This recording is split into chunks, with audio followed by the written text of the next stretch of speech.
Assalamualaikum warahmatullahi wabarakatuh. Alhamdulillah ថ្ងៃនេះក្រុមការងាររបស់យើងបាននាំអាវមកនៅភូមិកំពង់ប្រឡាចដល់សិស្សសាលានៅ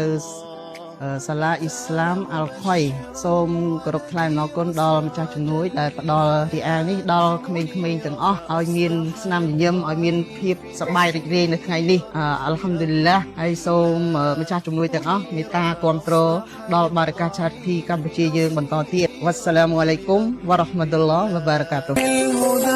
قد جاء طبيبا للقلوب وشفاء به ملئ الوجود ضياء رسول الله